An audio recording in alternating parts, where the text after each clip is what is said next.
Imagine your life as a book you are writing. Every chapter brings with it new dreams, ambitions, and unexpected turns. Yet, there are moments when the story seems stuck, like the pages won't turn, or worse, like you're endlessly rereading the same sentence. You try to change the plot, new friendships, different jobs, even a new city. But something holds you back, something invisible, a silent weight between the lines. What if that weight has less to do with your external choices and more to do with your relationship with your mother? It might sound obvious, even simplistic. But Carl Jung, one of the greatest minds in psychology, discovered something profound. Our relationship with our mother forms a deep psychological foundation that, if left unexplored, can keep us trapped in cycles of fear, self-doubt, and inner restlessness. This influence doesn't vanish with time. It stretches far beyond childhood memories. It's the emotional blueprint for how we relate to others, how we see ourselves, and how we walk through life. If you've ever felt blocked, as if something inside resists every step forward, you're not alone. And this journey, quiet, personal, but potentially life-changing, might begin by looking inward at that maternal connection with fresh eyes. The mother is not just a person. She is the first lens through which we see the world. From the moment we arrive, she is our earliest guide, the first voice we hear, the first arms that hold us. But for Jung, the mother is more than a caretaker. She is an archetype. This archetype is a deep collective image that lives within our unconscious. It holds the essence of nurturing, love, and safety, but also, in some cases, absence, control, or emotional coldness. Think of her as the opening paragraph of your life story, setting the tone, establishing the emotional language you'll use for the rest of your life. A child who feels seen and supported will often grow up trusting in their voice and presence. But if the connection is shaped by judgment, emotional distance, or suffocating expectations, the child may develop unseen scars that translate into insecurity, chronic self-doubt, or a lifelong hunger for approval. These internal patterns don't fade with age. They become the invisible ink in your life script, shaping how you love, work, and perceive your worth. And the most challenging part? You might not even realize this influence is there. You may think it's just your personality or a string of bad luck. But deep down, there may be an old, inherited narrative still writing your lines for you. Why do we repeat choices that make us feel small? Why do certain achievements feel empty? Why does something always seem to be missing, even when life looks complete on the surface? Jung would say these questions often point to unresolved maternal imprints. The archetypal image of the mother, whether warm or cold, freeing or suffocating, continues to operate within us like an inner voice that no one else hears. Unless we bring this unconscious force into conscious awareness, it will continue scripting parts of our story in silence. But this isn't about blaming your mother or casting her as the villain in your narrative. Jung never advocated cutting ties or holding grudges. Instead, he encouraged us to look at this foundational relationship with courage and honesty. To see our mother not as an idealized figure or the source of all pain, but as a human being shaped by her own wounds, fears, and history. This shift in perspective is the first step toward liberation. By recognizing what we've inherited, both the gifts and the burdens, we gain the power to choose what we want to carry forward and what we're ready to leave behind. Sometimes what weighs us down the most is not what happened, but what we never understood. Many people move through life unaware of the emotional legacy their mother left behind. Not because she didn't love them, but because love can come entangled with expectations, silence, or unmet emotional needs. Jung teaches us that the maternal archetype has two sides. One that nurtures and empowers, and another that limits, demands, or unconsciously projects fear. When this second aspect is left unexamined, it becomes a silent thread guiding your decisions, reactions, and relationships. Have you ever found it hard to trust your instincts? Or felt a strange hesitation when you speak your truth? Perhaps you unconsciously seek the approval of authority figures who echo the emotional tone of your mother, whether in partners, mentors, or friends. Or maybe pursuing your own dreams feels strangely like betrayal, as if being fully yourself is somehow disloyal. These are not random experiences. They are echoes of a relationship still waiting to be seen, understood, and healed. One of the clearest signs that something within us remains unresolved is the persistent sense of quiet emptiness, a subtle, lingering void that refuses to go away, no matter how full our lives appear on the surface. You might have everything you thought you needed: a stable job, supportive friends, stimulating hobbies, even moments of joy. Yet beneath it all, there's a silent ache, a feeling that something vital is missing. It's not always easy to name or explain. It doesn't scream, but it whispers in quiet moments, when you're alone with yourself, when the noise fades and you're left with a strange hollowness that success or companionship can't seem to touch. This emptiness often has little to do with what you've achieved and everything to do with what you still long for at the core of your being. The desire to be loved without conditions, to be seen and accepted for who you truly are, not for what you can do, what role you play, or how well you meet expectations, but simply because you exist. Until this deep yearning is brought into conscious awareness, there's a tendency to seek relief outside of yourself. You might chase career milestones, relationships, or external praise, hoping they will fill the invisible space inside, but they never quite do. Because what's missing isn't more success or attention. What's missing is a reconciliation with the child within you, the part still waiting to be held without condition, still yearning to feel safe, seen, and enough. Carl Jung believed that true inner freedom begins when we bring the unconscious into consciousness, when we illuminate the hidden emotional dynamics that quietly shape our lives. This process is not about assigning blame or getting trapped in old wounds, but about gaining clarity and understanding. It means gently unraveling the emotional patterns that took root in early life, often without our awareness, and recognizing how they've silently influenced our behavior, relationships, and sense of self over the years. A crucial part of this journey is re-examining the image of our mother, not through the lens of idealization or resentment, but through the eyes of reality and compassion. To see her not as a flawless caregiver, nor solely as a source of hurt, but as a human being, complex, vulnerable, and shaped by her own upbringing, traumas, and limitations. This shift in perspective allows for a more honest and nuanced understanding of her role in our emotional development. It also means learning to appreciate what she was able to offer, whether love, protection, wisdom, or effort, even if it was incomplete. At the same time, we must face, with compassion rather than bitterness, what was absent: the emotional support, attunement, or safety we may have needed but didn't receive. Recognizing these absences is not about dwelling in victimhood. It's about acknowledging how those gaps echoed through our personality, our choices, and the stories we tell ourselves.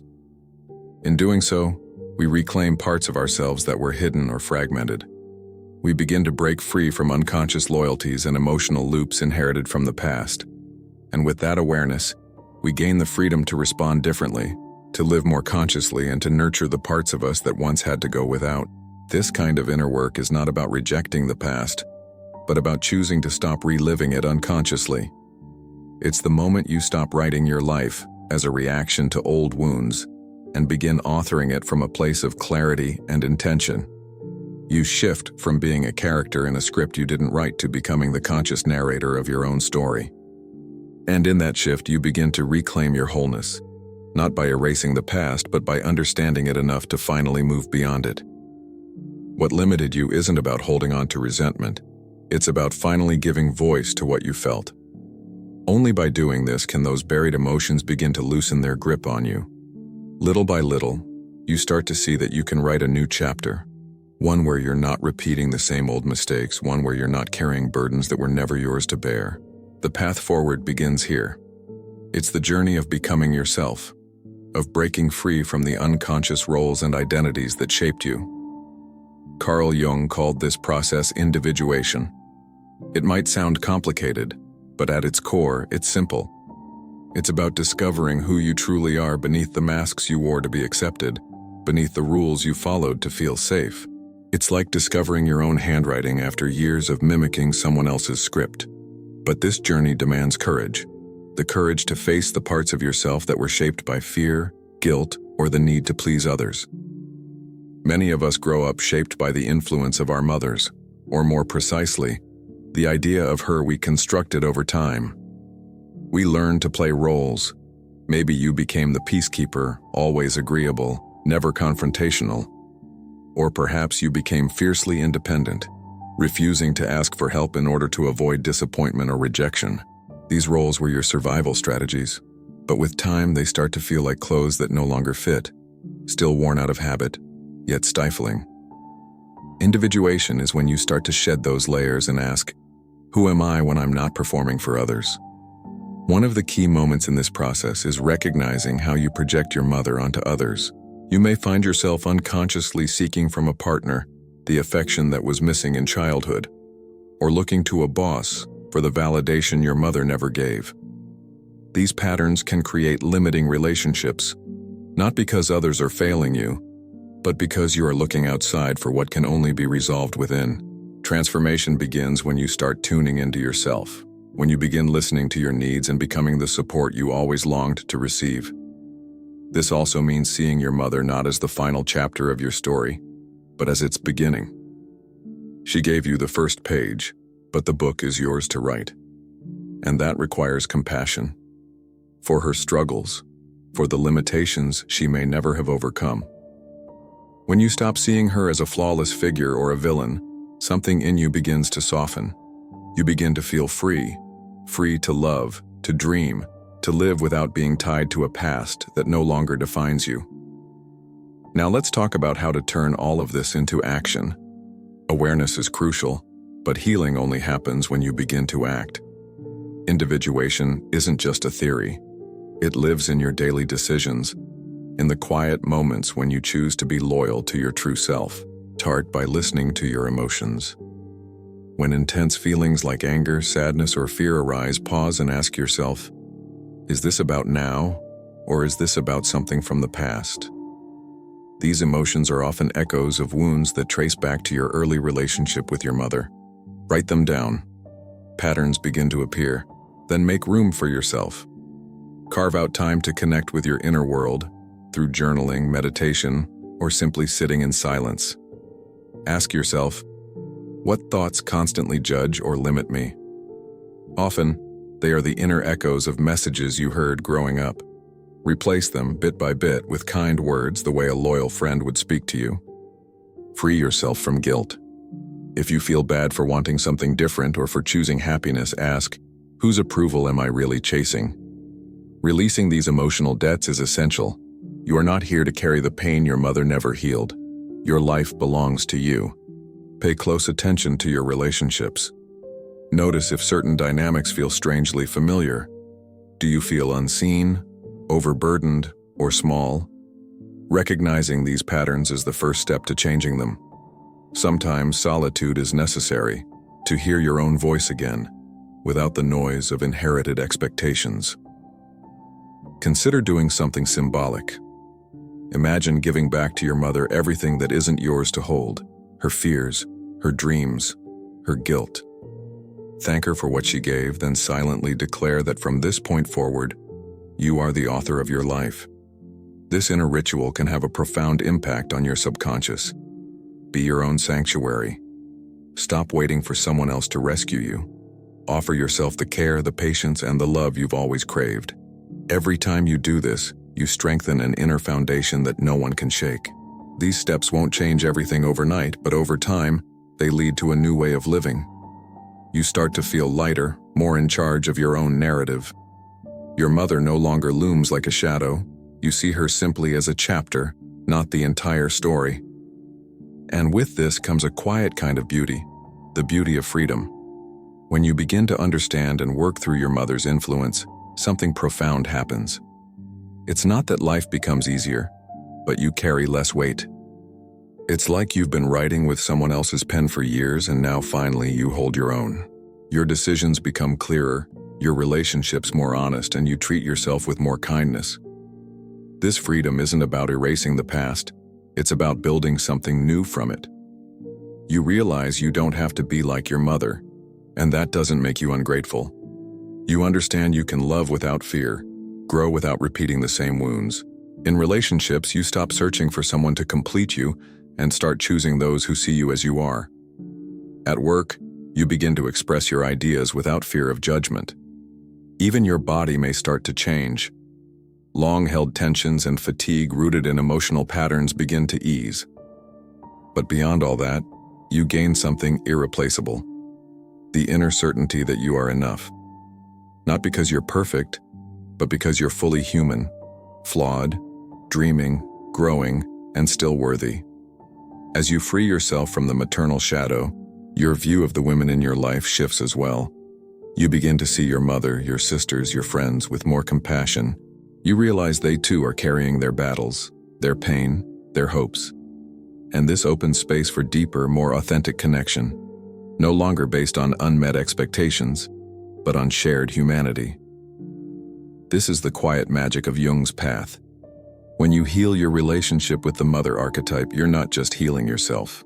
You're also healing generations, both those who came before and those who will come after. You stop the cycle of inherited pain and begin a legacy of awareness, freedom, and love. If these words resonated with you, share them with someone who may need them too. And stay close, because here we don't offer ready-made answers, only paths, so that you may find your own. Because at the heart of your healing is the understanding of your mother, and when that happens, freedom begins. Freedom